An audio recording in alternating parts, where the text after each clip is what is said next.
Tengo 32 años y he visto morir a más gente de la que la mayoría conocerá en toda su vida. Mi nombre real no importa, pero en Sonora me conocían como la Reina, y eso no era un apodo cariñoso, era una advertencia. Antes de cumplir 25 años, ya controlaba una ruta que movía 2 toneladas semanales hacia Arizona. Tenía 20 sicarios bajo mis órdenes directas y había dormido en la cama de uno de los hombres más poderosos y peligrosos del planeta. Joaquín Guzmán lo era, el Chapo, me regaló un reino entero, me hizo intocable, me convirtió en leyenda. Pero su esposa, Emma Coronel, firmó mi sentencia de muerte mucho antes de que yo entendiera las reglas del juego. Esta es mi confesión completa, sin filtros, sin mentiras piadosas, porque ya no tengo nada que perder, y porque ustedes, los que me ven como un monstruo o como una reina caída, merecen saber cómo es realmente vivir y morir en este infierno que llaman el narco. Nací en un pueblo que ni siquiera aparece en los mapas de Google, al sur de Hermosillo. Mi padre vendía refacciones usadas y mi madre limpiaba casas de gente con dinero. Éramos 5 hermanos apiñados en 2 cuartos con techo de lámina que sonaba como metralla cuando llovía. No éramos los más pobres del pueblo, pero tampoco teníamos para soñar con algo mejor. Yo era buena en la escuela. Sacaba 9s y 10s sin esforzarme mucho. Y mi maestra de secundaria siempre me decía que podía estudiar enfermería o contaduría si me esforzaba. Pero a los 14 años ya sabía que los diplomas no servían de nada cuando tu primo con primaria trunca traía camionetas del año y pagaba la operación de apendicitis de tu abuela en efectivo, billetes de 500 recién planchados que olían a nuevo. Mi primo se llamaba Rigoberto, pero todos le decían el Rigo. Trabajaba para gente de Culiacán, gente pesada, moviendo cristal y coca por la sierra. Tenía 18 años y ya cargaba una escuadra en la cintura como si fuera un celular. Recuerdo perfectamente el día que cambió todo. Fue un sábado de julio. Hacía un calor de mierda. El termómetro marcaba 43 grados y el aire se ondulaba sobre el asfalto, como si la realidad misma se estuviera derritiendo. Yo estaba afuera de mi casa vendiendo aguas frescas de limón que mi mamá preparaba para sacar algo extra. 5 pesos el vaso, 10 si querías el litro. El Rigo llegó en una lobo negra polarizada, llantas enormes, rines cromados que brillaban como espejos. Traía puesta una camisa Versace, que yo sabía que costaba más que todo lo que había en mi casa junto. Se bajó con 2 tipos más, guardaespaldas obvios, y me compró todos los litros que tenía, como 20. Me dio un billete de 500 y me dijo que me quedara con el cambio. Esa noche no pude dormir pensando en ese billete. 400 pesos de propina por 5 minutos de estar parada bajo el sol. Mi mamá se levantaba a las 5 de la mañana para limpiar 3 casas y ganaba 1.200 a la semana. Hice las cuentas en mi cabeza una y otra vez, y siempre llegaba a la misma conclusión podrida pero irrefutable. El dinero honesto era una estafa. A la semana siguiente busqué al Rigo en la taquería donde siempre comía con su gente. Me vio llegar y sonrió como si hubiera estado esperándome. Le dije directamente, sin rodeos, que quería trabajar. Me miró de arriba abajo, no con morbo, sino evaluándome como se evalúa a un caballo antes de comprarlo, y me preguntó si sabía leer bien y si era buena con los números. Le dije que sí. Me preguntó si era capaz de mantener la boca cerrada aunque me estuvieran arrancando las uñas. Le dije que sí, aunque no tenía ni puta idea de si eso era cierto. Me preguntó si entendía que en ese negocio no había renuncia, no había jubilación. Solo había 2 salidas, la cárcel o la muerte. Le dije que sí, que lo entendía perfectamente. Mentía, no entendía nada. Tenía 14 años y creía que entendía, pero no tenía ni la más remota idea de lo que significaba realmente esa decisión. Pensaba que iba a llevar cuentas, a anotar números en libretas, quizá a contar fajos de billetes en una bodega segura. Pensaba que iba a ser como en las películas, elegante y emocionante, llena de poder y respeto. No sabía que iba a haber cosas que me iban a romper por dentro de maneras que ni siquiera sabía que eran posibles. No sabía que iba a tener que hacer cosas que me iban a convertir en alguien irreconocible. No sabía que iba a perder la capacidad de dormir sin pesadillas, de confiar en alguien completamente, de sentir algo parecido al amor, sin que estuviera contaminado de miedo y cálculo. Mi primer trabajo fue simple. El Rigo me llevó a una casa de seguridad en las afueras del pueblo, una construcción de block sin pintar con rejas en todas las ventanas y dos pitbulls amarrados en el patio. Adentro había tres tipos contando dinero en una mesa de plástico, billetes de todas las denominaciones apilados sin orden. Mi trabajo era organizar ese desmadre, separar por denominación, contar, anotar las cantidades en una libreta y meter todo en bolsas de plástico negro marcadas con cinta canela. Me pagaron 1,000 pesos por 6 horas de trabajo. Regresé a mi casa esa noche con más dinero del que mi papá ganaba en una semana vendiendo refacciones usadas, y supe que no había vuelta atrás. Durante los siguientes meses me convertí en la contadora oficial del Rigo. Iba 2 o 3 veces por semana a diferentes casas de seguridad, siempre lugares distintos, siempre con la misma rutina: contar, anotar, embolsar, irme. Conocí a más gente de la organización. Don Chuy, un señor de unos 50 años con cara de abuelo bonachón que manejaba toda la logística de la zona norte de Sonora. El Pelos, un sicario flaco y callado que siempre traía un cuerno de chivo en el asiento del copiloto y que me caía bien porque nunca me miraba con intenciones raras. La Flaca, una mujer de 30 y tantos que coordinaba los cruces por el desierto y que fue la primera en tratarme con algo parecido al respeto profesional. A los 15 años ya no iba a la escuela. Les dije a mis papás que había conseguido trabajo de secretaria en una oficina de la ciudad, horarios flexibles, buen sueldo. Mi mamá estaba tan feliz de que estuviera ayudando con los gastos que no hizo muchas preguntas. Mi papá me miró con desconfianza, pero no dijo nada. Creo que en el fondo sabía, o al menos sospechaba. Pero el dinero que yo metía a la casa cada semana era demasiado útil como para indagar mucho. Compramos un refrigerador nuevo, pagamos deudas viejas, mis hermanos menores empezaron a comer mejor. Yo me sentía orgullosa, me sentía importante, me sentía necesaria. Pero el dinero era solo el principio. Lo que realmente me enganchó fue el respeto. De repente los hombres que antes me veían como una niña empezaron a saludarme con un movimiento de cabeza, a consultarme cosas, a pedirme mi opinión sobre cómo organizar mejor las entregas. Don Chuy me decía que tenía cabeza para los negocios, que era raro encontrar a alguien tan joven con tanta capacidad de análisis. El Rigo me presumía con su gente de Culiacán.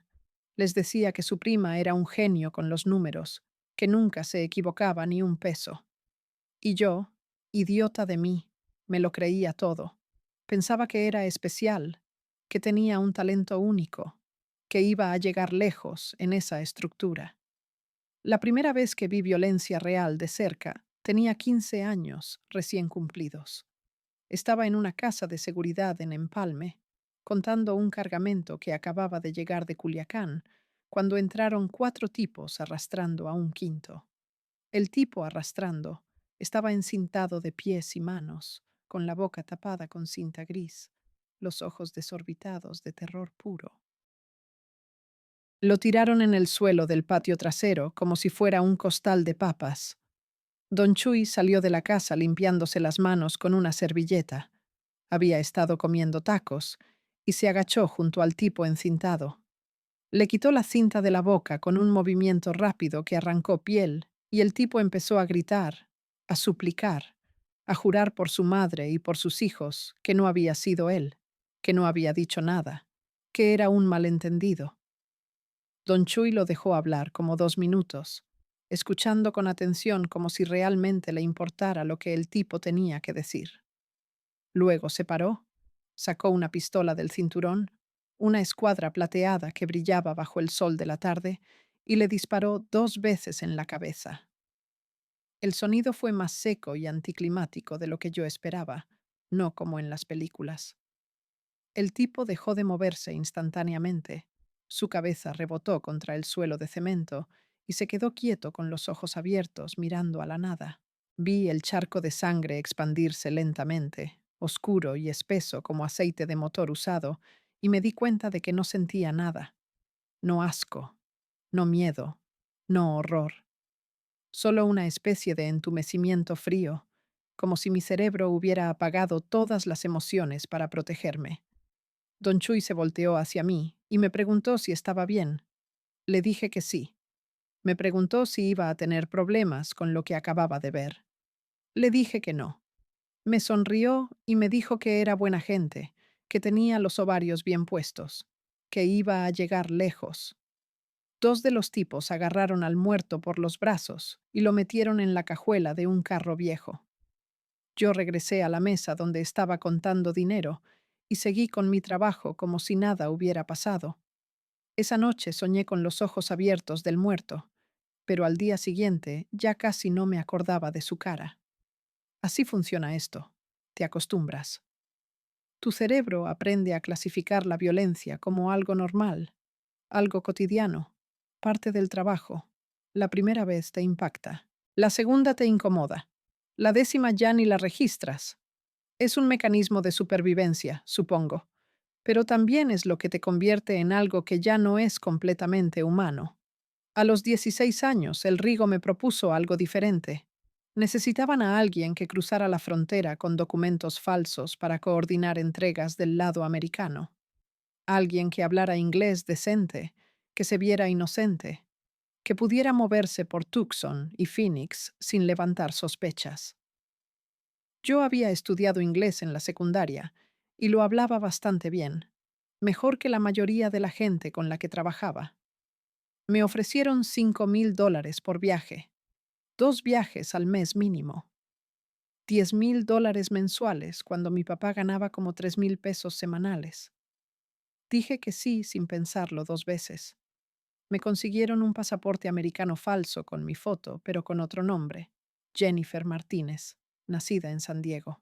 Me compraron ropa de marca, pero discreta, nada ostentoso. Jeans de American Eagle, tenis Nike, sudaderas de universidades gringas.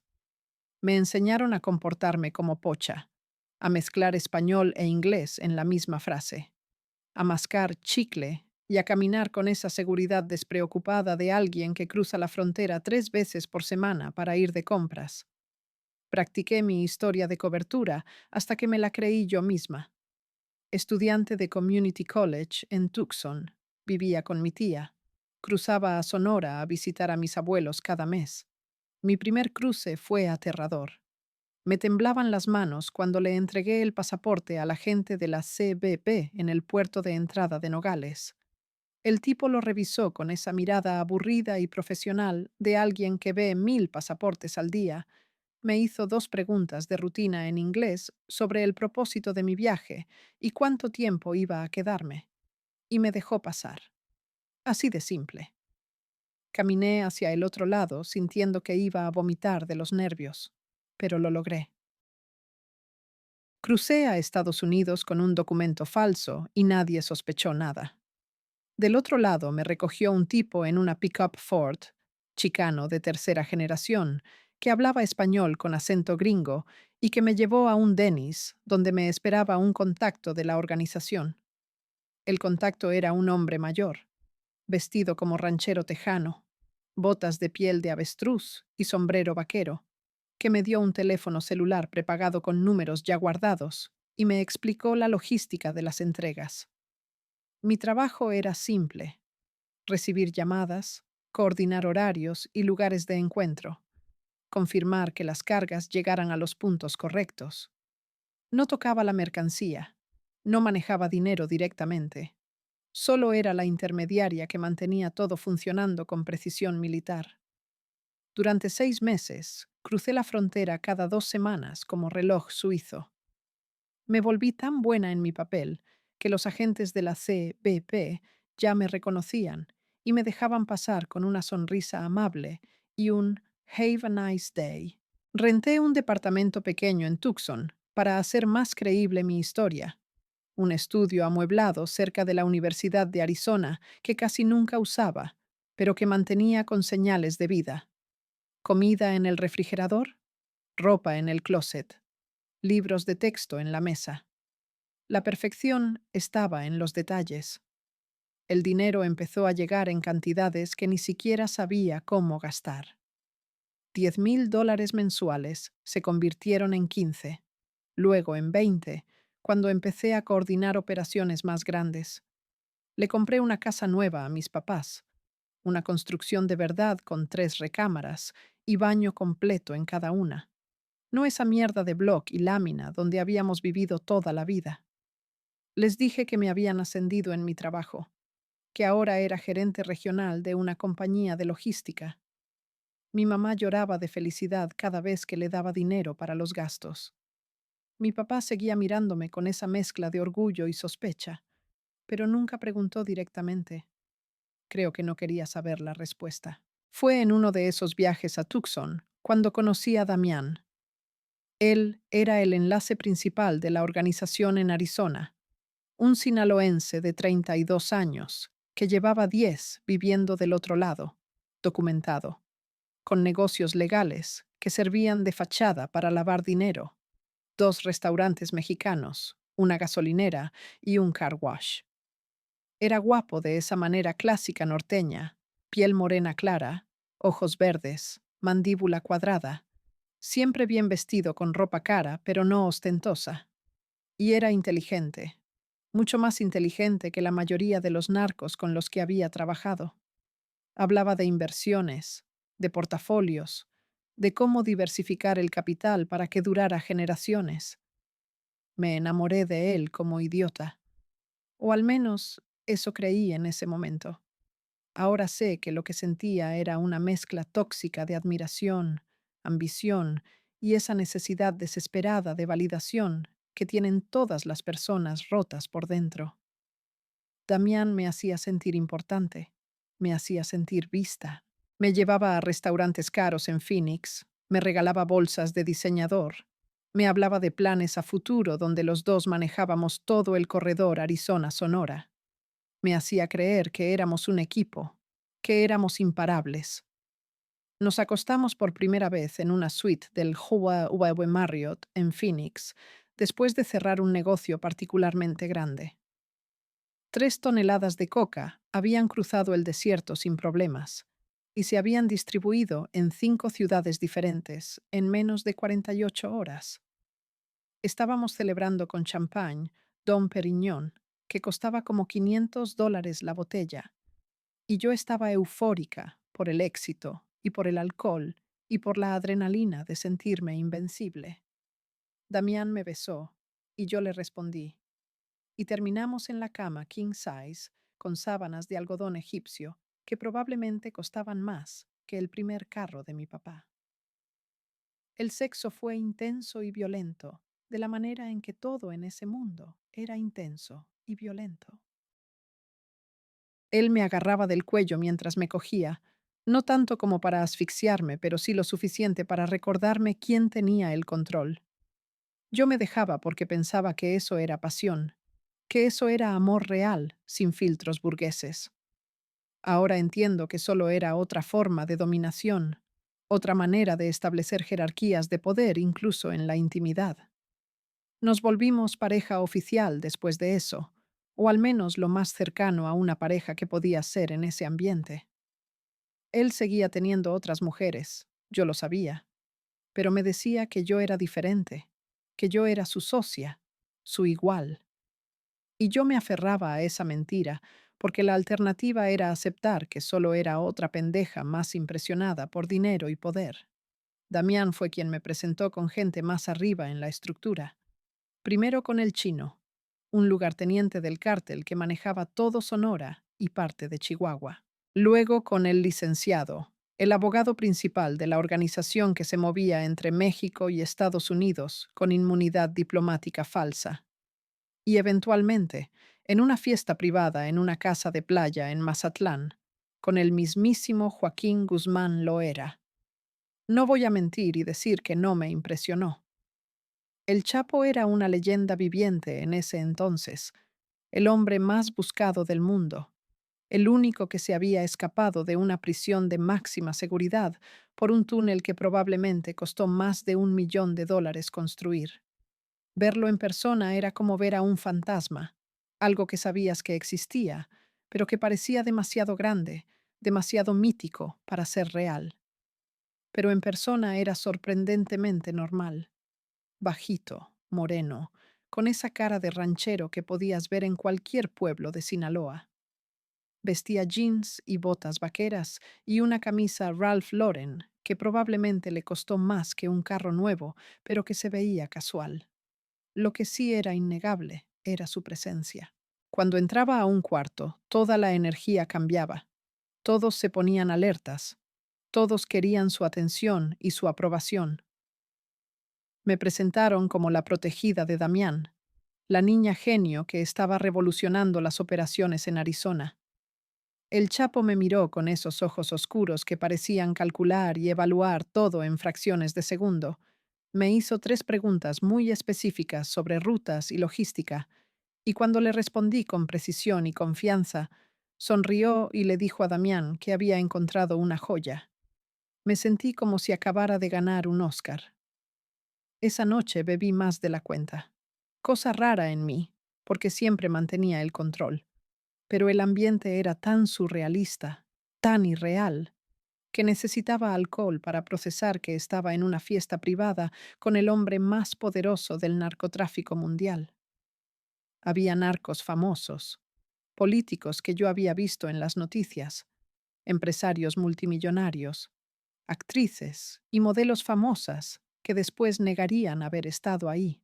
Había montañas de coca en platos de plata sobre las mesas, como si fueran botanas.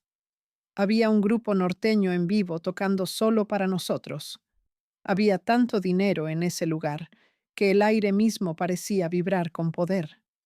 El Chapo se me acercó en algún momento de la noche, cuando yo estaba en la terraza mirando el mar negro y las luces de los barcos a lo lejos. Me ofreció un cigarro cubano, que rechacé porque nunca me gustó fumar. Me preguntó qué quería de la vida, qué era lo que realmente me motivaba. Le dije la verdad. Quería poder, quería respeto, quería que nadie nunca más me viera como a la niña pobre del pueblo olvidado. Me dijo que eso lo entendía perfectamente, que él había empezado igual, vendiendo naranjas en las calles de Culiacán, y que ahora los presidentes temblaban cuando escuchaban su nombre. Me dijo que yo tenía potencial para ser grande, que las mujeres en ese negocio tenían una ventaja que los hombres nunca iban a tener. Nadie las veía venir. Me dijo que Damián era buen operador, pero que le faltaba visión, que se conformaba con ser el rey de Arizona cuando podía ser el rey de todo el suroeste. Me dijo que yo, en cambio, tenía esa ambición hambrienta en los ojos, esa urgencia de ser algo más grande. No me tocó esa noche. No intentó nada. Solo habló conmigo como si fuera su igual, como si mi opinión le importara de verdad. Y eso, esa sensación de ser tomada en serio por el hombre más poderoso que había conocido, fue más intoxicante que cualquier droga. Regresé a Sonora 3 días después, sintiendo que mi vida acababa de cambiar de nivel. Damián estaba raro, distante, como si algo le molestara, pero no quisiera decirlo directamente. Luego me enteré por el chino que el Chapo le había dicho que yo era demasiado talentosa para estar solo coordinando entregas, que debían darme más responsabilidad, más territorio. Damián lo tomó como una crítica, como si el Chapo estuviera insinuando que él no me estaba aprovechando bien, y ahí empezó la grieta entre nosotros. Damián empezó a excluirme de decisiones importantes, a darme trabajos menores, a tratarme como si fuera su secretaria y no su socia. Yo me enojé, le reclamé, y él me dijo que me estaba volviendo ambiciosa y que eso era peligroso, que en este negocio la gente ambiciosa terminaba muerta. Le dije que la gente conformista también terminaba muerta, solo que pobres y olvidados. No cogimos durante 2 semanas después de esa pelea. Fue el chino quien me dio la oportunidad de demostrar lo que valía realmente. Me llamó a una reunión privada en Hermosillo, solo él y yo en un restaurante cerrado al público, y me dijo sin rodeos que necesitaban a alguien que tomara control de Nogales. La plaza estaba en caos. 3 células diferentes peleándose por territorio. Los cruces eran un desastre. Estaban perdiendo millones cada mes por pura desorganización. Me preguntó si yo creía que podía poner orden. Le dije que sí, que dame 3 meses y te voy a duplicar la producción. Me miró como si estuviera evaluando si yo era valiente o estúpida. Luego sonrió y me dijo que tenía 2 meses, no 3, y que si fallaba iba a terminar en una fosa común con los otros idiotas que habían prometido demasiado. Me mudé a Nogales con 5 sicarios que el chino me asignó como escolta y músculo. Hombres curtidos, veteranos de la guerra contra los Zetas, tipos que habían visto y hecho cosas que hacían parecer mis experiencias como juegos de niños. Al principio me miraban con desprecio obvio, una niña de 17 años, pretendiendo mandar a hombres que llevaban décadas en la maña. Pero yo había aprendido que en ese mundo solo hay 2 formas de ganarte el respeto: con inteligencia o con violencia. Yo no era lo suficientemente fuerte físicamente para lo segundo, así que aposté todo a lo primero. Organicé una reunión con los líderes de las 3 células en conflicto. 2 vinieron por curiosidad. Uno mandó a un representante porque pensó que era una trampa. Les puse los números sobre la mesa. ¿Cuánto estaban perdiendo por pelearse entre ellos? ¿Cuánto podían ganar si trabajaban bajo una estructura coordinada? Les mostré un plan detallado de cómo dividir rutas, horarios, responsabilidades, todo diseñado para maximizar ganancias y minimizar exposición con las autoridades. Uno de ellos, un gordo de unos 40 años que se hacía llamar el Cochi, se rió en mi cara. Me dijo que él no recibía órdenes de morras, que llevaba 20 años en esto y que yo todavía olía a leche. Le dije con calma que tenía razón, que él tenía mucha experiencia, y por eso era curioso que estuviera perdiendo dinero como pendejo mientras yo acababa de duplicar las ganancias de la operación de Arizona en 6 meses. Se puso rojo de coraje y se paró de la mesa diciendo que esto era una pérdida de tiempo. Mis sicarios se pusieron alertas, manos cerca de las armas. Yo levanté una mano para detenerlos y le dije al cochi que se podía ir tranquilo, que nadie lo iba a tocar, pero que pensara bien en mi propuesta, porque la siguiente vez que nos viéramos quizá no iba a ser tan amigable. Se fue echando madre y azotando puertas. Los otros 2 líderes se quedaron callados, claramente nerviosos por cómo iba a reaccionar yo. Les dije que el cochi acababa de tomar su decisión y que ahora ellos tenían que tomar la suya: trabajar conmigo y forrarse de dinero, o ponerse en mi contra y terminar como el cochi iba a terminar. 3 días después, el cochi apareció colgado de un puente en la salida a Magdalena, desnudo, torturado, con un mensaje pintado en su pecho. Esto pasa cuando no sabes respetar. Yo no di la orden directamente, pero tampoco la detuve. El chino me había dicho que el cochi estaba robando de los cargamentos y que de todas formas ya estaba sentenciado. Solo estaban esperando el momento correcto. Yo solo aproveché el timing para mandar un mensaje. Los otros 2 líderes se presentaron en mi oficina al día siguiente, sumisos y cooperativos. Implementamos el nuevo sistema y en 5 semanas los cruces se habían triplicado. Nogales se convirtió en la plaza más eficiente de todo Sonora. El chino estaba impresionado. El Chapo mandó felicitaciones. Y yo, con apenas 17 años, me convertí en la jefa de plaza más joven en la historia reciente del cártel. El poder real es una droga más fuerte que cualquier cosa que hayas vendido. Es despertar y saber que 100 personas dependen de tus decisiones. Es entrar a un cuarto y ver cómo todos se callan y te miran esperando instrucciones. Es poder resolver problemas con una llamada telefónica, hacer que las cosas sucedan con solo desearlo. Es embriagante y corrosivo al mismo tiempo. Me volví más dura.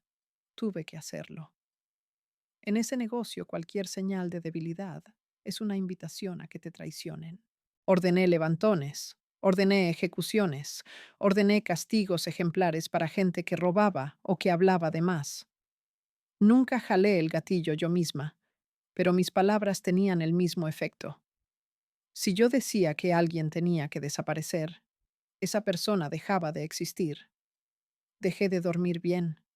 Empecé a tener pesadillas, donde todos los muertos me visitaban, donde me perseguían por pasillos infinitos, mientras yo corría sin poder escapar.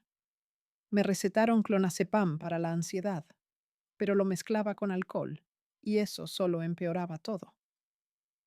Empecé a usar coca socialmente, solo en fiestas, solo para mantenerme alerta, pero las líneas se fueron haciendo más gruesas y más frecuentes. Damián intentó reconectarse conmigo cuando se enteró de mi éxito. Me mandó mensajes diciéndome que estaba orgulloso, que había sido un idiota, que quería que volviéramos a ser pareja. Le dije que ya no estaba interesada, que yo ahora jugaba en otra liga.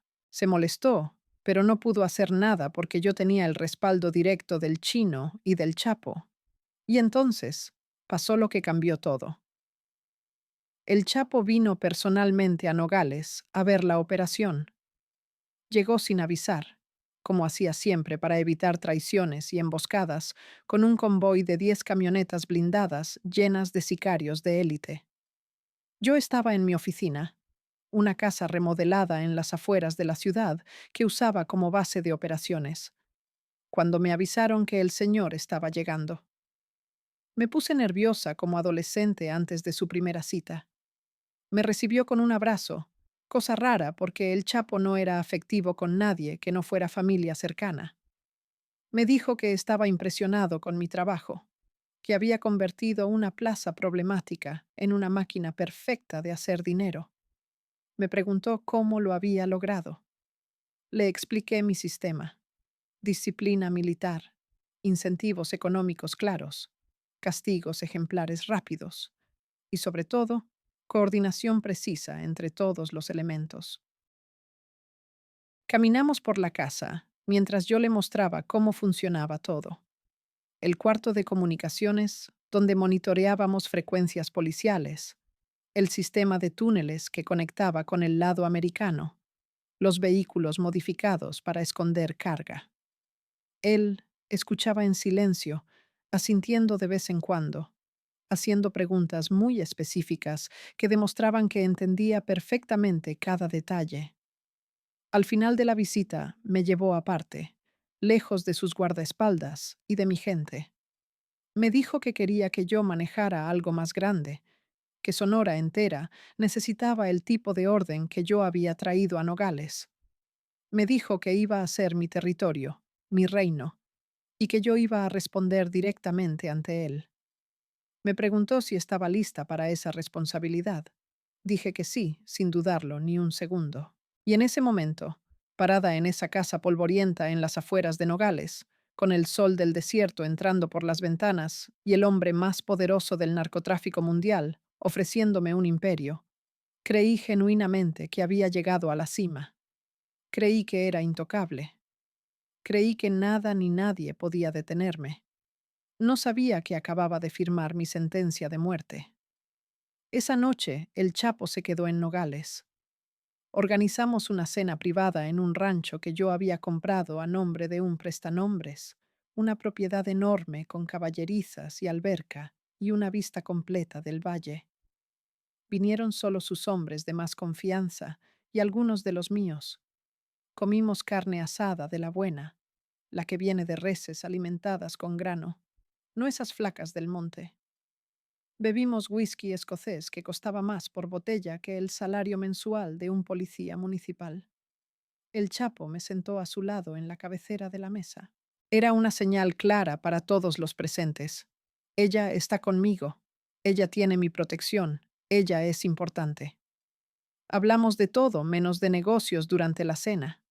Me preguntó por mi familia, por mis planes a futuro, por qué una mujer tan joven y tan inteligente había escogido este camino.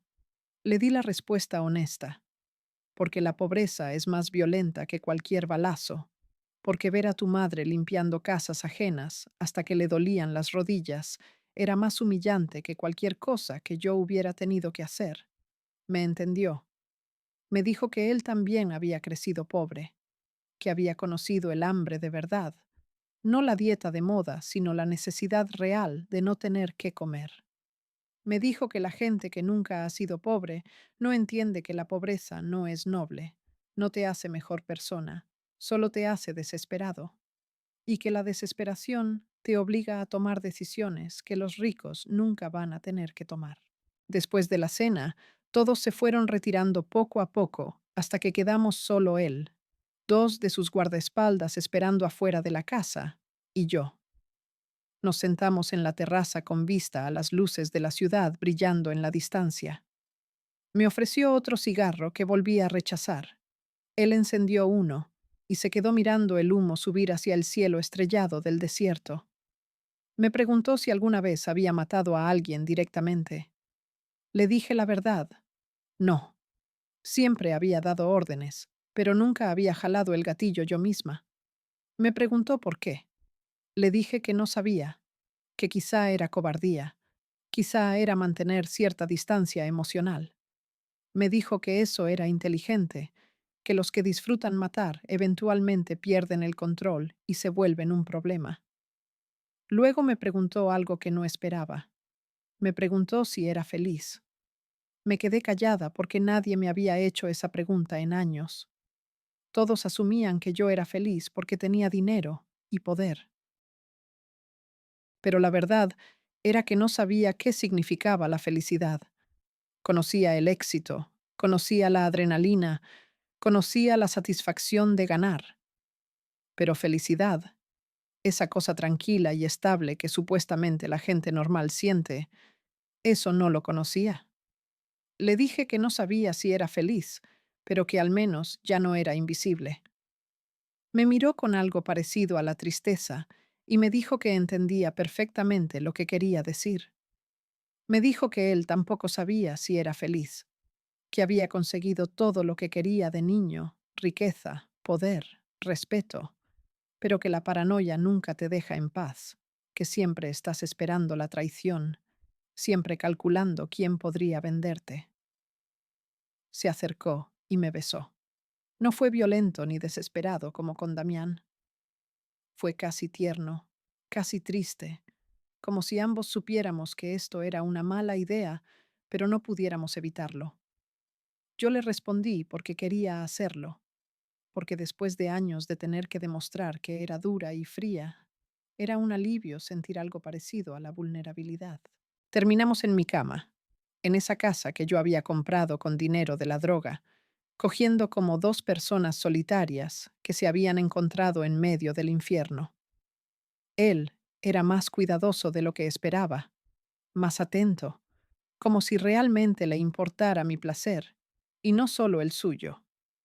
Cuando terminamos, nos quedamos acostados en silencio, escuchando los grillos afuera y el zumbido distante de las camionetas patrullando el perímetro. Me dijo que yo era especial, que había algo en mí que le recordaba a él cuando era joven. Me dijo que me iba a cuidar, que nadie me iba a tocar mientras él estuviera vivo. Me dijo que Sonora era mío, que podía hacer lo que quisiera con ese territorio. Me besó la frente como si fuera su hija y no su amante, y luego se durmió. Yo me quedé despierta toda la noche mirando el techo, procesando lo que acababa de pasar. Acababa de acostarme con el Chapo Guzmán, el hombre más buscado del mundo, el hombre que controlaba el flujo de drogas hacia Estados Unidos, el hombre cuya cabeza tenía un precio de $5 millones, y me había dicho que yo era especial. Me sentía poderosa e invencible y aterrada al mismo tiempo, porque sabía, en algún lugar profundo de mi instinto, que acababa de cruzar una línea de la que no había regreso, que acababa de entrar en un nivel del juego donde los errores no se perdonan y donde las traiciones se pagan con sangre de generaciones enteras. Se fue al amanecer, antes de que saliera el sol completamente, como un fantasma que nunca había estado ahí. Me dejó un teléfono satelital con un solo número guardado. Me dijo que solo lo usara para emergencias o cuando tuviera algo importante que reportar directamente a él. Me volvió a besar, esta vez en los labios, y se fue en su convoy blindado levantando una nube de polvo del camino de terracería. Me quedé parada en la puerta viendo las camionetas desaparecer en el horizonte y supe que mi vida acababa de cambiar para siempre. Ya no era solo la jefa de Plaza de Nogales. Ahora era la amante del Chapo, su protegida, su proyecto especial. La noticia se regó como pólvora. En menos de una semana todos en la organización sabían lo que había pasado. Algunos me miraban con respeto renovado, otros con envidia apenas disimulada. Damián me mandó un mensaje lleno de coraje y despecho, diciéndome que yo era una puta ambiciosa, que se había acostado con el jefe para subir. Le respondí que al menos yo sabía reconocer oportunidades cuando las veía, algo que él claramente no había logrado. El chino me trató con más deferencia que antes. Me consultaba decisiones que antes tomaba solo. Me incluía en reuniones de alto nivel. Me presentaba con gente importante como la protegida del Señor. Yo jugaba mi papel a la perfección, humilde pero firme, agradecida pero capaz, femenina pero letal cuando era necesario. Empecé a expandir mi territorio más allá de Nogales. Tomé control de Agua Prieta, luego de Cananea, luego de pequeños pueblos fronterizos que antes eran tierra de nadie. Implementé mi sistema en cada plaza. Disciplina, eficiencia, castigos ejemplares para los que fallaban o robaban. Las ganancias se dispararon.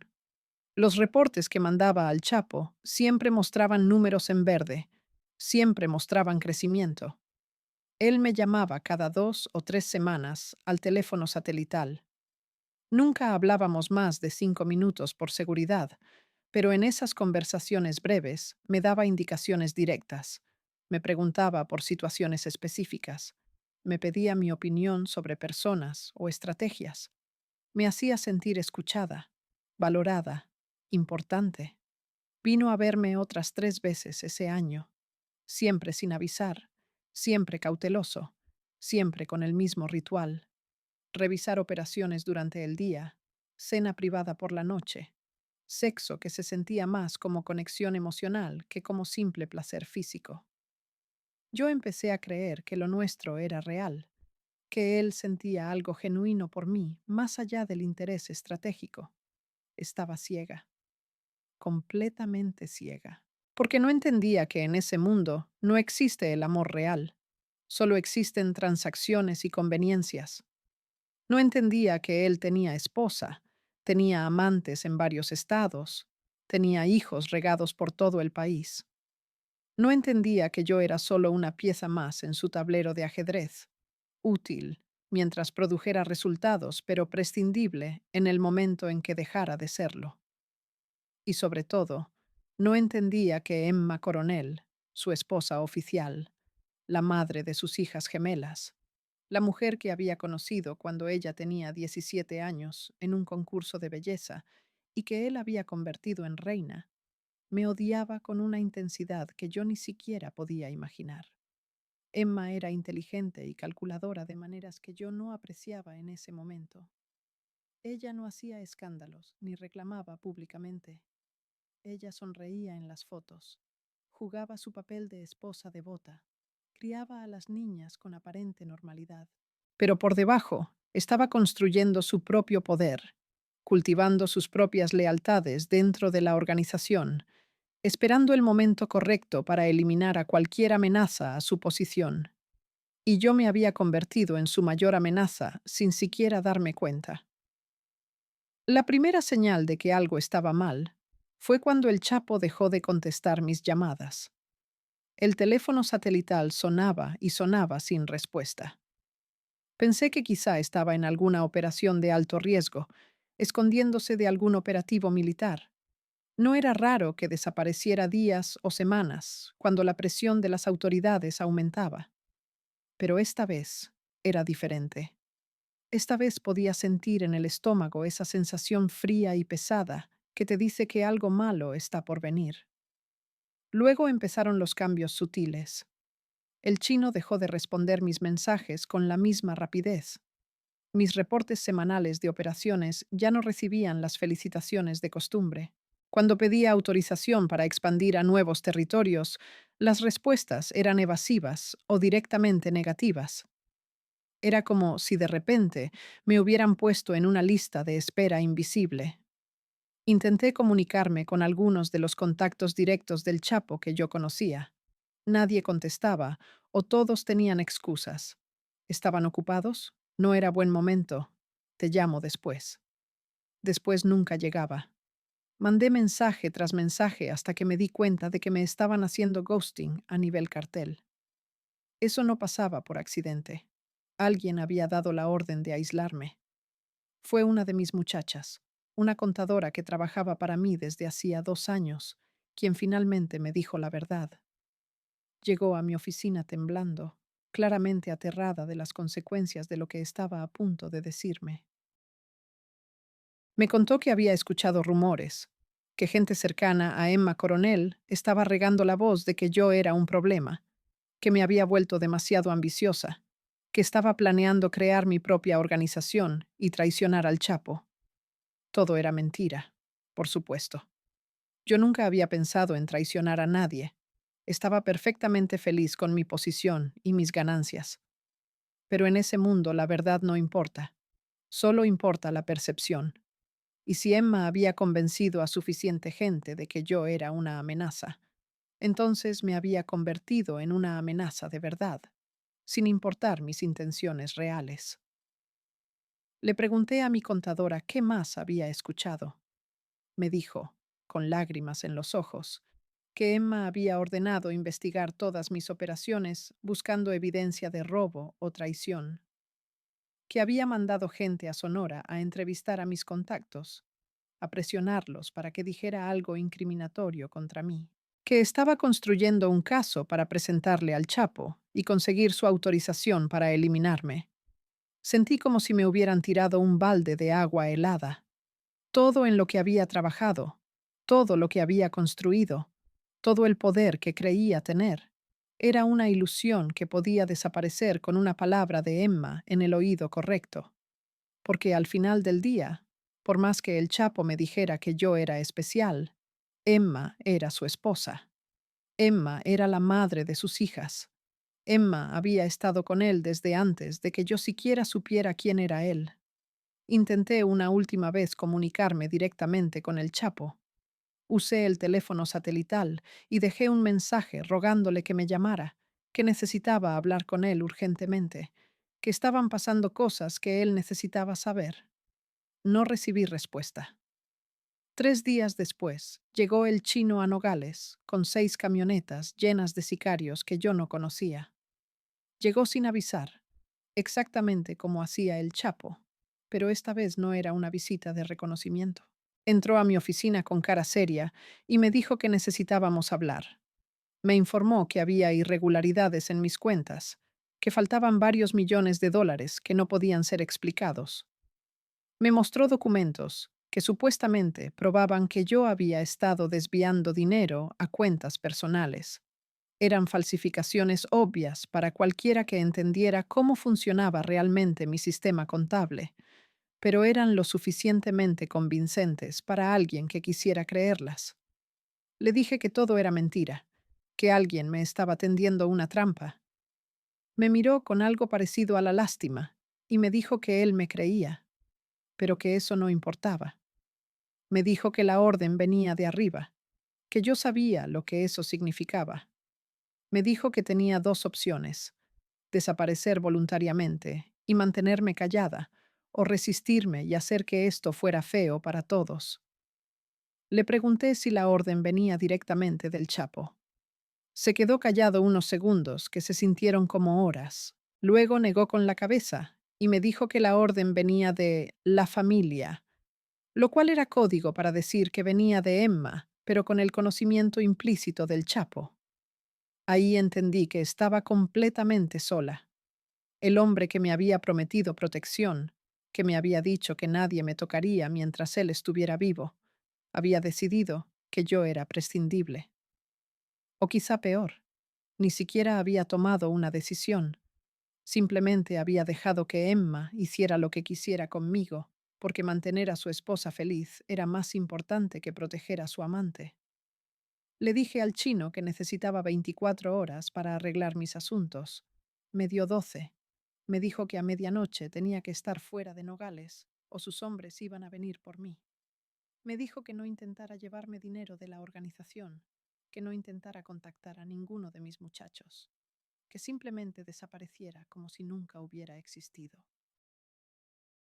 Cuando se fue, me quedé sentada en mi oficina, mirando las paredes donde había colgado fotos de momentos importantes de mi carrera. La inauguración de mi primer túnel, la fiesta cuando triplicamos las ganancias, una foto borrosa del Chapo y yo en esa cena que había cambiado mi vida. Todo parecía tan lejano ahora, como si hubiera pasado en otra vida. Llamé a dos de mis sicarios más leales, los que habían estado conmigo desde el principio. Les dije la verdad sobre lo que estaba pasando. Uno de ellos, el Pelos, el mismo que me había caído bien desde el principio por no mirarme raro, me dijo que él me seguía, que si yo quería pelear, ellos iban a pelear conmigo. El otro, más pragmático, me dijo que no había forma de ganar esta guerra, que Emma tenía demasiado poder y que si yo me resistía, solo iba a conseguir que mataran a mucha gente inocente. Tenían razón. Yo podía reunir quizá 20 o 30 hombres dispuestos a morir por mí. Emma podía reunir cientos. Y aunque ganara algunas batallas, eventualmente el Chapo iba a tener que intervenir. Y cuando lo hiciera, iba a aplastarme como a un insecto. Así que tomé la decisión más difícil de mi vida. Me rendí. Empaqué una maleta pequeña con ropa y documentos. Saqué todo el efectivo que tenía escondido en mi casa, como $200,000 en billetes de 100, y me subí a una camioneta con el Pelos manejando. Crucé la frontera esa noche, usando mi pasaporte falso de Jennifer Martínez. El agente de la CBP me miró con la misma cara aburrida de siempre y me dejó pasar sin problemas. Llegué a Tucson y me quedé en un motel barato cerca del aeropuerto, el tipo de lugar donde pagan en efectivo y nadie hace preguntas. Me corté el pelo esa noche, todo el cabello largo que había cuidado durante años, que el Chapo decía que le encantaba, lo corté con unas tijeras baratas hasta que quedé con un pixie desprolijo que me hacía parecer otra persona. Me teñí el pelo de rubio con un kit de farmacia que me quemó el cuero cabelludo. Me puse lentes de contacto azules, aunque me molestaban horriblemente. Me miré al espejo y no reconocí a la mujer que me devolvía la mirada. La reina de Sonora había muerto. Camila Vargas, la niña pobre que había llegado a controlar un imperio, ya no existía. Ahora yo era nadie, una fantasma viviendo con identidad falsa en un país que no era el mío, sin familia, sin amigos, sin nada más que el dinero en mi maleta y los recuerdos que me perseguían cada noche. Pasé 6 meses escondida en Tucson, viviendo como rata. Me mudaba de motel cada semana. Nunca usaba el mismo supermercado 2 veces seguidas. Evitaba cámaras de seguridad como si fueran radiación. El dinero que había sacado se estaba acabando más rápido de lo que pensaba, porque vivir en las sombras es caro. No podías conseguir trabajo normal sin papeles que resistieran una verificación real, y yo no me atrevía a usar mis contactos del mundo narco, porque no sabía quién estaba del lado de Emma y quién del mío. La paranoia me estaba comiendo viva. Cada camioneta negra que veía en la calle podría ser sicarios buscándome. Cada mexicano que me miraba 2 segundos de más podría ser un halcón reportando mi ubicación. Dormía con una Glock 19 debajo de la almohada y me despertaba sudando de pesadillas, donde Emma me torturaba personalmente con un soplete mientras el Chapo miraba sin hacer nada. Fue en esos meses de soledad y terror cuando realmente procesé todo lo que había hecho para llegar hasta arriba. Cuando tienes tiempo de pensar, cuando no estás constantemente tomando decisiones de vida o muerte, los fantasmas te visitan. Recordaba las caras de la gente que había ordenado matar. No todas. Era imposible recordar todas. Pero algunas se quedaban grabadas. El coche colgado del puente. Una muchacha de 19 años que había robado 2 kilos de coca y a la que mis sicarios habían descuartizado como advertencia. Un pollero que trabajaba para una organización rival y al que habíamos enterrado vivo en el desierto porque necesitábamos mandar un mensaje territorial. En ese tiempo también entendí algo fundamental. Yo nunca había sido especial. El Chapo no me había escogido porque viera algo único en mí. Me había usado porque era conveniente, porque una mujer joven y ambiciosa era la herramienta perfecta para esos momentos. Y cuando dejé de ser conveniente, cuando Emma decidió que yo era un problema, él no movió un dedo para protegerme. Todo lo que me había dicho sobre cuidarme, sobre que nadie me iba a tocar, eran palabras vacías que se las llevó el viento del desierto. Pero la autocompasión no paga las cuentas. Y yo todavía tenía instinto de supervivencia, incluso cuando todo lo demás se estaba desmoronando. Así que tomé una decisión arriesgada. Contacté a Damián. Sé lo que están pensando. Damián me odiaba. Yo lo había humillado públicamente. Había presumido mi relación con el Chapo en su cara. Pero Damián también era un hombre de negocios antes que nada. Y yo tenía información que valía oro. Rutas, contactos, códigos de comunicación, estructura interna de la organización en Sonora. Información que él podría usar para expandir su territorio en Arizona ahora que yo no estaba bloqueando su camino. Lo contacté a través de un intermediario, un coyote que movía gente por el desierto y que trabajaba para varios carteles sin lealtad particular a ninguno. Le mandé un mensaje simple. Tengo información que te interesa. Pago con conocimiento por protección. El coyote regresó 2 días después con una respuesta. Damián quería reunirse en persona, solo nosotros dos, en un lugar neutral. Sabía que podía ser una trampa.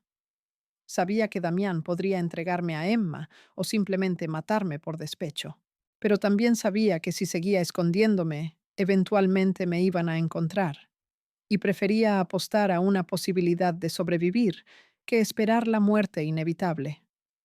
Nos encontramos en un Denny's en medio de la nada, a mitad de camino entre Tucson y Phoenix.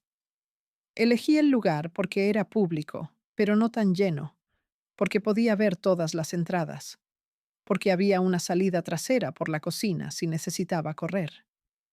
Llegué 30 minutos antes y me senté en una mesa con vista a la puerta principal, la Glock metida en la cintura de mis jeans bajo una sudadera holgada. Damián llegó solo, como habíamos acordado. Se veía más viejo de lo que recordaba, más cansado. Se sentó frente a mí y nos quedamos mirando en silencio unos segundos. Luego él habló primero. «Te ves como mierda», le dije. «¿Tú también?». Sonrió sin humor. Me preguntó directamente qué era lo que yo quería. Le dije la verdad. Quería vivir. Quería que Emma dejara de buscarme. Quería algún tipo de tregua que me permitiera desaparecer de verdad. Me preguntó qué le podía ofrecer a cambio. Saqué una memoria USB de mi bolsillo y la puse sobre la mesa. Le dije que ahí estaba todo: mapas de rutas actualizados, nombres y números de contactos clave en la organización, información sobre túneles que ni siquiera el Chapo sabía que yo había documentado. Agarró la memoria y se la guardó sin revisarla. Me preguntó cómo sabía que la información era real y no una trampa. Le dije que no lo sabía, que tenía que confiar en mí, así como yo estaba confiando en él al estar ahí sentada sabiendo que podía matarme. Nos miramos de nuevo y vi algo parecido al respeto en sus ojos. Me dijo que no me podía prometer nada con Emma, que ella tenía su propio poder y que él no tenía influencia directa sobre ella. Pero me dijo que podía hacer correr el rumor de que yo estaba muerta, que había sido levantada y ejecutada por un cartel rival en algún lugar de Arizona. Me dijo que si él regaba esa información con suficiente convicción, eventualmente le iba a llegar a Emma, y quizá, solo quizá, ella dejaría de buscarme activamente. Le pregunté por qué haría eso por mí después de todo. Se encogió de hombros y me dijo, porque a pesar de todo fuiste la mejor socia que tuve, porque me enseñaste cosas sobre este negocio que yo no había entendido, y porque dejarte morir sería un desperdicio. No era amor ni amistad, era simple pragmatismo. Pero en ese mundo, el pragmatismo era lo más cercano a la lealtad que ibas a conseguir. Esa noche Damián mandó matar a una mujer sin hogar en Tucson, una adicta al cristal de más o menos mi edad y complexión. Sus sicarios la torturaron siguiendo el estilo característico de la gente de Emma. Le cortaron el pelo para que pareciera mi nuevo look y dejaron el cuerpo en un terreno baldío con señas de violencia extrema. Tomaron fotos y videos del cadáver y los distribuyeron por los canales correctos de comunicación del narco. Yo vi esas fotos. Damián me las mandó como confirmación de que el plan estaba en marcha. Ver a esa mujer destrozada, ver su cara desfigurada, que supuestamente era la mía, me provocó una náusea que no tenía nada que ver con la violencia visual. Era la náusea de saber que una persona inocente había muerto solo para crear mi coartada de muerte. Era la náusea de entender que yo era responsable de esa muerte, tanto como si la hubiera matado yo misma. Pero funcionó. 2 semanas después, Damián me confirmó que el rumor había llegado hasta Sinaloa, que la gente de Emma había visto las fotos y las había validado como auténticas. Camila Vargas, la reina de Sonora, estaba oficialmente muerta, ejecutada por el cártel de Juárez en venganza por invasión territorial, según la historia oficial. Pude respirar por primera vez en meses, no completamente tranquila. Nunca más iba a estar completamente tranquila, pero al menos ya no sentía que cada segundo podía ser el último. Me mudé a Las Vegas con lo que quedaba de mi dinero. Elegí Las Vegas porque es una ciudad donde nadie hace preguntas, donde puedes reinventarte 1000 veces, donde los mexicanos con efectivo son tan comunes que no levantan sospechas. Conseguí documentos nuevos a través de contactos que Damián me facilitó. Ya no era Jennifer Martínez ni Camila Vargas. Ahora era Sofía Mendoza, ciudadana americana nacida en Nuevo México, con historial crediticio fabricado y todo. Me puse a trabajar en un casino como dealer de blackjack. El trabajo era una mierda comparado con lo que había tenido, pero era legal y me permitía vivir sin mirar constantemente sobre mi hombro. Durante los siguientes 2 años en Las Vegas, intenté convencerme de que era una persona normal. Me levantaba, iba al trabajo, sonreía a los apostadores borrachos, contaba cartas y fichas, regresaba a mi departamento de una recámara en un complejo de renta barata. Pero la normalidad era una mentira que me contaba a mí misma cada día, porque las memorias no te dejan en paz. Y cuando tienes el tipo de memorias que yo tengo, la vida normal se convierte en una actuación constante. Así que déjenme contarles las cosas que realmente pasaron cuando era la reina de Sonora, las cosas que me despiertan gritando a las 3 de la mañana, las cosas que ninguna cantidad de tequila o pastillas pueden borrar. La primera ejecución que ordené personalmente fue a los 18 años. Un contador que trabajaba para mí, un tipo de 40 y tantos llamado Rubén, había estado robando. No eran cantidades enormes, $5,000 aquí, 10.000 allá, pero lo había estado haciendo durante meses, y el total llegaba como a 200.000. Uno de mis auditores lo descubrió comparando las cuentas físicas con los reportes digitales. Le di la oportunidad de explicarse. Me juró que era para pagar las deudas de juego de su hijo, que el muchacho tenía problemas con ludopatía y que unos prestamistas lo iban a matar si no pagaba. Me mostró fotos de su hijo golpeado como evidencia. Y parte de mí quería creerle. Quería ser misericordiosa. Quería demostrar que no era un monstruo sin corazón. Pero el chino me había advertido desde el principio. En este negocio, la misericordia se interpreta como debilidad, y la debilidad te mata. Si yo dejaba pasar esto, cada pendejo en mi organización iba a pensar que podía robar y salirse con la suya, con una historia triste. Así que hice lo que tenía que hacer. Ordené que lo llevaran a una casa de seguridad en las afueras de Nogales. No fui personalmente. No tenía el estómago para eso todavía, pero recibí reportes detallados.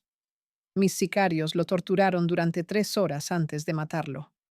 Le arrancaron las uñas una por una con pinzas. Le quemaron los pies con un soplete. Le cortaron 2 dedos.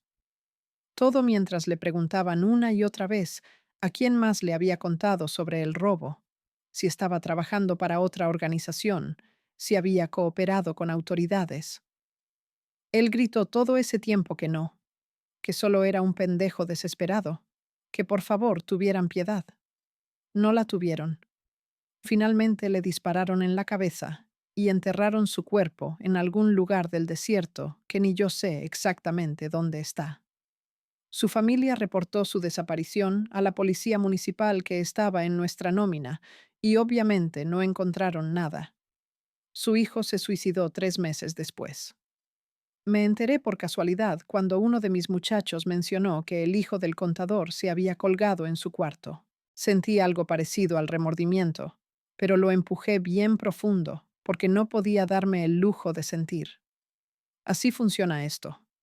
Construyes muros emocionales tan gruesos que eventualmente te olvidas de que alguna vez fuiste capaz de sentir empatía.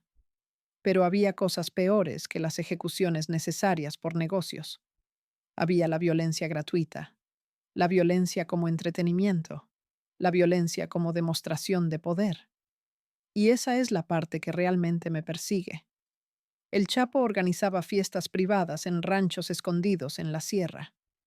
Fiestas donde llegaban políticos importantes, empresarios multimillonarios, narcos de otras organizaciones con las que se mantenía tregua temporal y gente del espectáculo, actores de telenovelas, cantantes de banda y norteño, modelos que habían salido en revistas famosas.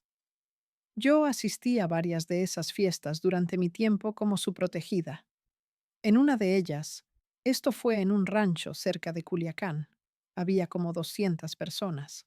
Banda en vivo tocando corridos que glorificaban al Chapo y a sus lugartenientes. Mesas largas, llenas de comida cara.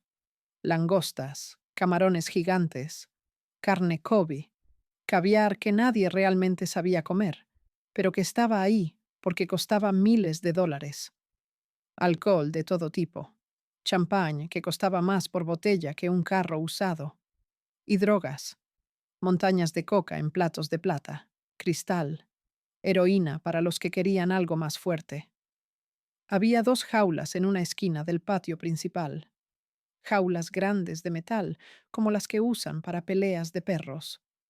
Adentro habían metido a 2 hombres, enemigos capturados de un cartel rival.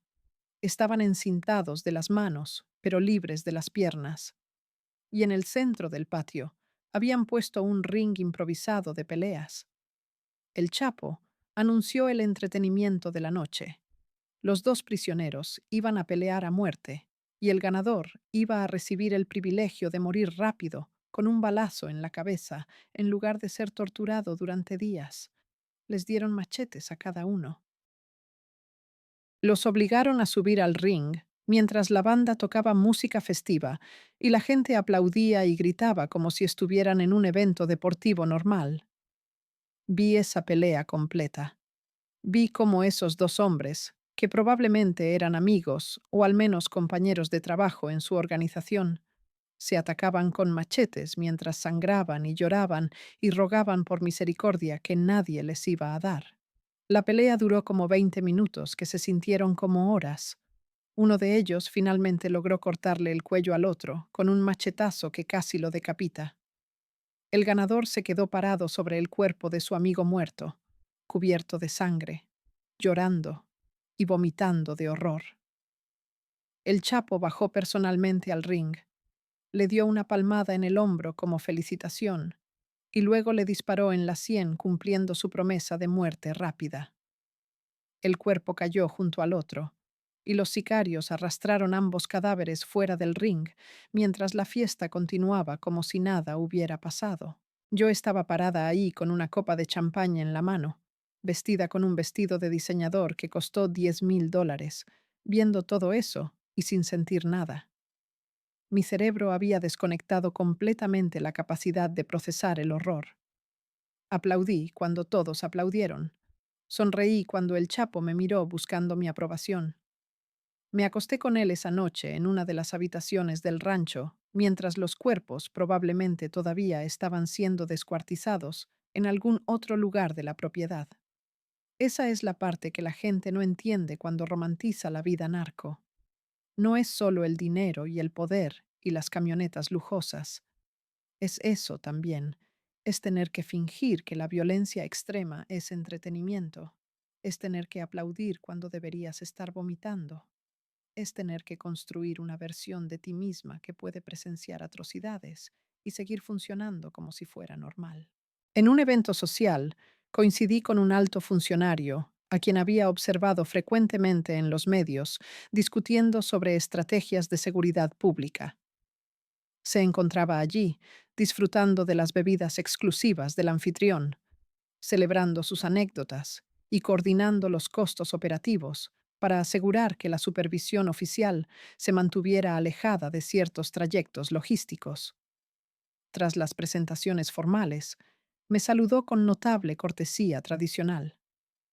Dialogamos sobre administración y finanzas con la naturalidad de un evento corporativo de élite, omitiendo el hecho de que nos hallábamos en la residencia privada de una figura de extremo interés para las agencias internacionales. Noté la presencia de legisladores, industriales y personalidades mediáticas integrándose con nuestro círculo como si se tratara de un entorno completamente convencional. Un artista musical de gran renombre, capaz de convocar multitudes y generar ventas masivas, arribó al lugar vía transporte aéreo privado. Interpretó composiciones dedicadas al organizador que exaltaban sus habilidades para superar restricciones legales. Recibió una remuneración muy elevada en activos líquidos por su breve participación artística exclusiva. Ese mismo cantante, una semana después, estaba en la televisión diciendo que él no tenía nada que ver con el narco, que sus canciones eran solo ficción artística. Vi actrices de telenovelas que reconocí de programas que mi mamá veía religiosamente. Estaban ahí acompañando a narcos de alto nivel, riendo de sus chistes vulgares, aceptando joyas caras como regalos. Una de ellas, que en la pantalla interpretaba a una maestra de escuela humilde y virtuosa, estaba tan drogada que apenas podía mantenerse de pie. La vi meterse al baño con dos narcos y salir 30 minutos después con la cara manchada de rímel y coca. La hipocresía era asquerosa, pero también fascinante. Todos estos personajes públicos que de día predicaban valores y moralidad, de noche se revolcaban literal y figurativamente con nosotros. Y el Chapo lo sabía. Lo documentaba todo discretamente. Fotos, videos, grabaciones de audio. Material de chantaje que garantizaba que estas personas importantes nunca lo iban a traicionar, porque tenían demasiado que perder. Yo misma participé en esa corrupción sistemática. Parte de mi trabajo como jefa de plaza era mantener buenas relaciones con autoridades locales. Le pagaba $10,000 mensuales al comandante de la Policía Municipal de Nogales, 15,000 al jefe de la policía estatal en Hermosillo. 20.000 a un agente de la DEA corrupto que nos pasaba información sobre operativos planeados.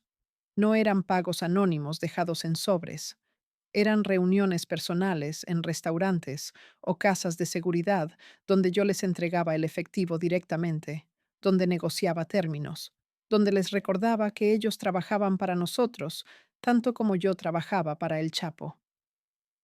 Algunos tenían vergüenza en los ojos cuando recibían el dinero. Otros lo agarraban con total naturalidad, como si fuera su salario legítimo. El agente de la DEA era particularmente cínico. Su nombre era Brian, un ciudadano de origen texano de unos 35 años, asignado a la delegación administrativa en Tucson. La iniciativa de contacto provino de su parte, utilizando enlaces externos para comunicar la disponibilidad de datos exclusivos sujetos a intercambio. El encuentro tuvo lugar en una conocida cadena de cafeterías en la zona norte, asemejando a dos consultores, analizando los términos de un acuerdo corporativo estándar. Facilitó inteligencia estratégica sobre otras organizaciones que la agencia federal mantenía bajo observación. Proporcionó identidades de colaboradores externos que asistían a la administración pública. Reveló cronogramas de procedimientos institucionales planificados, permitiéndonos optimizar nuestra logística y trayectorias. La contraprestación consistía en transferencias financieras a entidades bancarias internacionales que él gestionaba en el Caribe. En una ocasión, indagué sobre los motivos que lo llevaban a actuar de esa manera, desviándose de los compromisos profesionales que originalmente había asumido. Se encogió de hombros y me dijo, porque voy a jubilarme a los 45 con suficiente dinero para vivir como rey el resto de mi vida, mientras mis compañeros agentes van a trabajar hasta los 65 para recibir una pensión de mierda. ¿El sistema está podrido? Yo solo estoy aprovechando las oportunidades. Esa era la verdad que nadie quiere admitir. El sistema entero está podrido de arriba a abajo. No es solo los narcos malos contra las autoridades buenas. Es un ecosistema completo de corrupción, donde todos se benefician y donde las únicas víctimas reales son la gente común que no tiene poder ni dinero para jugar el juego. Pero incluso en medio de toda esa podredumbre, había líneas que algunos no cruzaban, líneas que yo creía que nunca cruzaría. Y luego las crucé de todas formas, porque en ese mundo las líneas se mueven constantemente hasta que ya no sabes dónde empezó tu humanidad y dónde terminó. Hubo una muchacha, 16 años, hija de un político local que se había negado a cooperar con nosotros.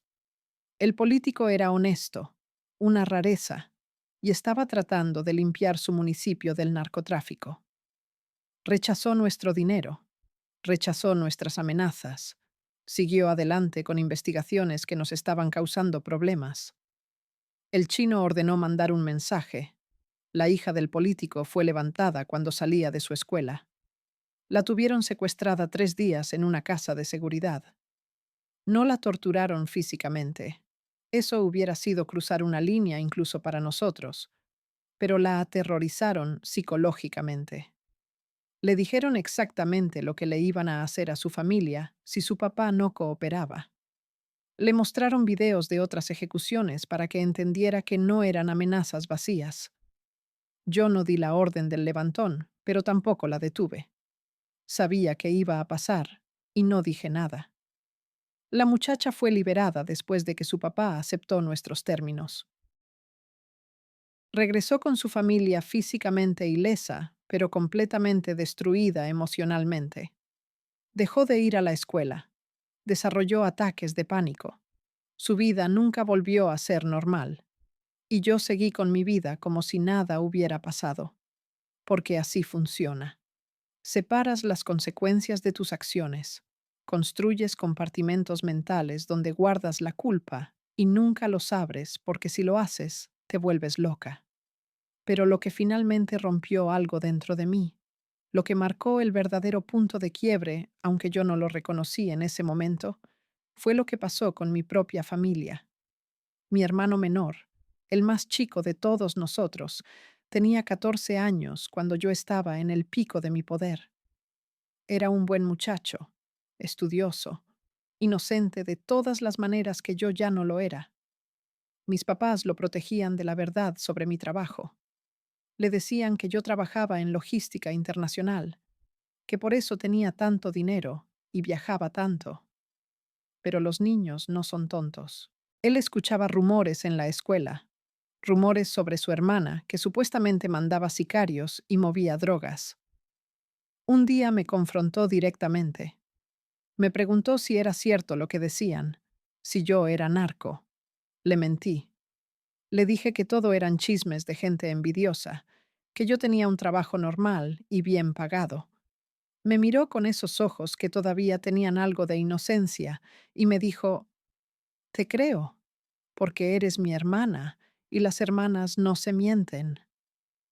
Sentí algo romperse dentro de mí en ese momento, pero lo empujé hacia abajo junto con todo lo demás y seguí adelante. 2 meses después, mi hermano fue abordado por sicarios de un cartel rival afuera de su escuela. Le dijeron que le mandara un mensaje a su hermana, la reina, que sus días estaban contados, que iban a recuperar Nogales, que ella iba a terminar descuartizada como los demás. Lo dejaron ir ileso, pero aterrorizado. Cuando me enteré, sentí una furia que no había sentido nunca antes. Había aceptado los riesgos para mí misma. Había aceptado que podía morir en cualquier momento. Pero que tocaran a mi familia, que amenazaran a mi hermano bebé, que no tenía nada que ver con ninguna de esta mierda, eso era cruzar la línea. Ordené una respuesta inmediata y brutal. Mis sicarios identificaron a los responsables en menos de 24 horas. Eran 3 hombres de una célula del cártel de Juárez que estaba tratando de meterse en nuestro territorio. Los levantamos, los torturamos hasta que confesaron quién había dado la orden, y luego los ejecutamos. Pero no fue suficiente para mí. Ordené que fueran a la casa del jefe de esa célula y que mataran a toda su familia. Esposa, 3 hijos de varias edades, hasta el perro. Quería mandar el mensaje más claro posible. Si tocas a mi familia, yo extermino la tuya hasta la última generación. Mis sicarios cumplieron la orden. Mataron a 5 personas inocentes, incluyendo 2 niños menores de 10 años, por venganza. Las fotos de la escena del crimen salieron en todos los periódicos locales. Masacre familiar relacionada con guerra de cárteles, decían los titulares. Y yo, cuando vi esas fotos, cuando vi los cuerpecitos de esos niños cubiertos con sábanas blancas manchadas de sangre, finalmente entendí en lo que me había convertido. No era una empresaria inteligente que había encontrado una manera de salir de la pobreza. No era una mujer empoderada rompiendo techos de cristal en un mundo de hombres. Era una asesina de niños. Era un monstruo que había justificado cada atrocidad con la excusa de la supervivencia hasta que ya no quedaba nada humano dentro de mí. Pero incluso entonces no paré. Incluso entonces seguí adelante porque pararme hubiera significado enfrentar realmente lo que había hecho, y eso era imposible. Así que empujé la culpa más profundo. Me drogué más. Bebí más. Cogí con extraños solo para sentir algo que no fuera el vacío. Y fue en ese estado, destruida por dentro pero funcionando perfectamente por fuera, cuando Emma Coronel decidió que yo era una amenaza que necesitaba ser eliminada. La verdad es que Emma tenía razón en temerme, aunque no por las razones que ella pensaba. Yo nunca planeé traicionar al Chapo ni crear mi propia organización, pero sí representaba algo peligroso para ella. Representaba la posibilidad de ser reemplazada. Porque si el Chapo podía enamorarse de una muchacha pobre de Sonora que llegó de la nada, entonces Emma, con todo su título de esposa oficial, no era tan irreemplazable como creía. Las mujeres en el narco vivimos en una contradicción constante. Se supone que somos ornamentales, trofeos, símbolos de estatus. Pero si demostramos ser útiles, si demostramos tener cerebro y ambición, nos convertimos en amenazas. Emma había navegado esa contradicción perfectamente durante años. Era la esposa bella y devota en público, pero en privado manejaba conexiones políticas y financieras que mantenían al Chapo protegido. Ella no era solo una cara bonita, era una operadora estratégica. Y yo, sin darme cuenta, había entrado en su territorio. No solo me estaba cogiendo a su esposo, cosa que ella probablemente podía tolerar porque los narcos tienen amantes todo el tiempo. El problema real era que yo estaba recibiendo el tipo de reconocimiento y poder que normalmente solo se le daba a familia de sangre o a veteranos con décadas de lealtad comprobada.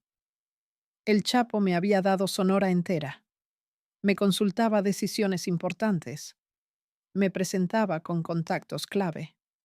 En las reuniones de alto nivel, yo estaba sentada en la mesa mientras Emma muchas veces ni siquiera estaba presente porque era asunto de hombres. Eso, eso era lo imperdonable. Yo había roto el código no escrito. Una amante joven puede ser tolerada, pero una amante joven con poder real es una declaración de guerra. Emma construyó su caso contra mí con paciencia y precisión quirúrgica. No fue un ataque emocional de esposa celosa. Fue una operación estratégica que duró meses. Primero sembró dudas sutiles, que yo gastaba demasiado, que mis números no cuadraban perfectamente, que quizá estaba siendo demasiado ambiciosa. Luego empezó a fabricar evidencia, documentos alterados, testigos pagados para decir que me habían visto haciendo cosas sospechosas, grabaciones editadas de conversaciones mías sacadas de contexto. Para cuando el Chapo finalmente vio el caso completo contra mí, yo ya estaba condenada. Emma le había presentado un portafolio tan convincente de supuesta traición que él no tenía más opción que actuar. O al menos, esa es la versión que quiero creer, que él fue engañado.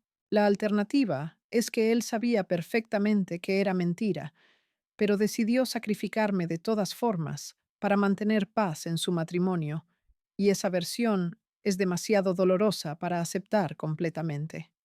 Pasaron 3 años desde que escapé de Nogales hasta el día que cambió todo de nuevo. 3 años trabajando en ese casino de Las Vegas, viviendo como Sofía Mendoza, convenciéndome de que podía ser normal.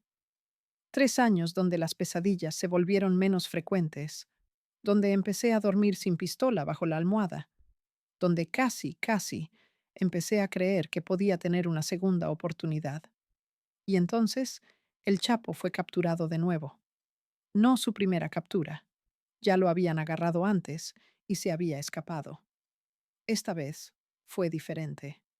Esta vez fue en Los Mochis, Sinaloa, en febrero de 2014, después de una persecución cinematográfica por túneles y alcantarillas. Las imágenes dieron la vuelta al mundo.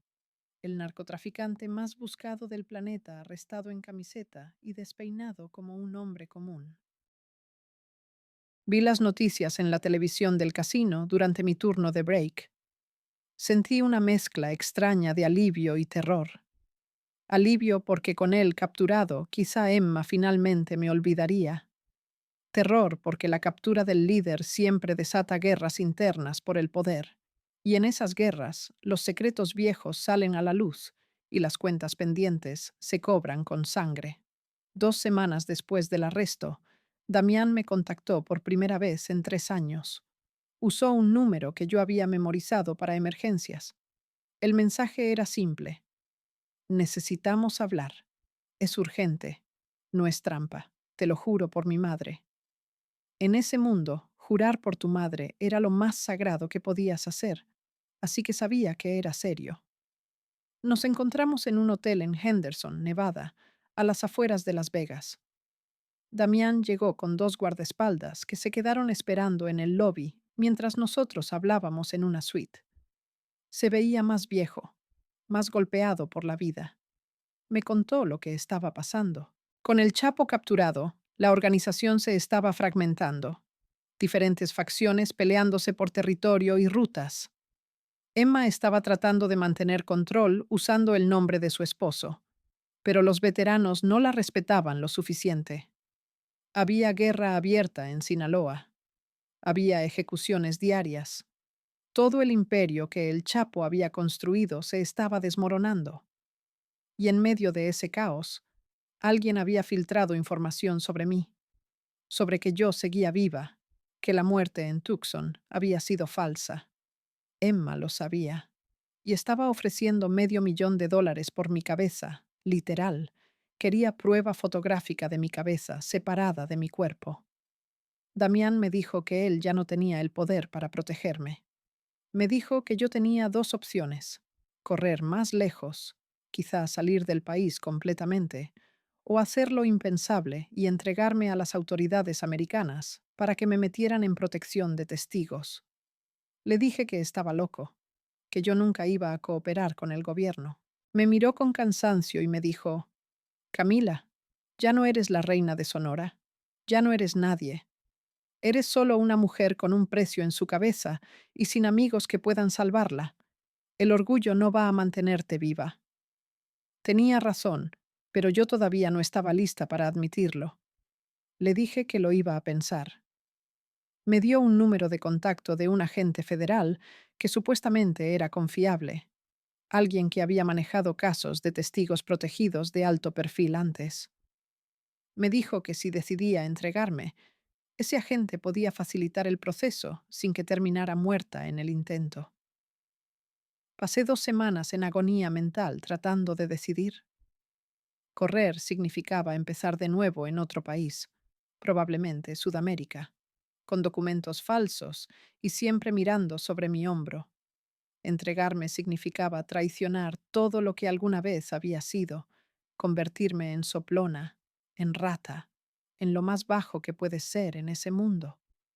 La decisión la tomé por mí una mañana cuando salía de mi departamento para ir al trabajo.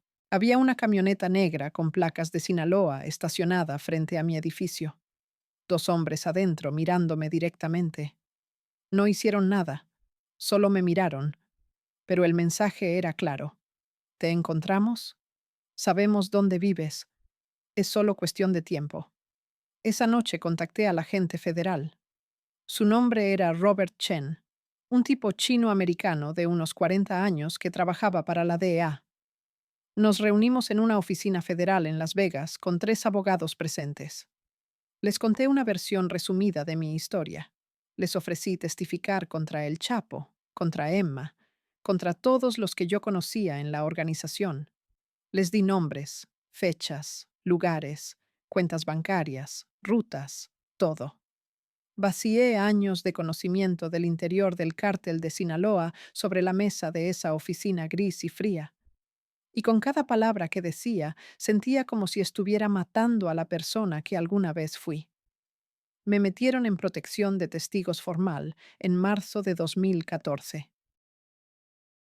Me dieron otra identidad nueva, esta vez supervisada por el gobierno federal. Me reubicaron en una ciudad del medio oeste americano, que no voy a nombrar, porque técnicamente sigo en el programa. Me dieron un estipendio mensual para vivir y un trabajo de cobertura en una oficina administrativa donde nadie hace preguntas. Testifico contra el Chapo en su juicio en Nueva York en 2018. Fui una de docenas de testigos que desfilaron contando historias de violencia y corrupción. Mi testimonio duró 2 días. Hablé de las operaciones en Sonora, de los pagos a autoridades, de las ejecuciones que había ordenado. No mencioné nuestra relación personal, porque los fiscales decidieron que eso no era relevante para el caso y solo iba a distraer del punto principal. Lo vi por primera vez en 4 años cuando entré a esa corte.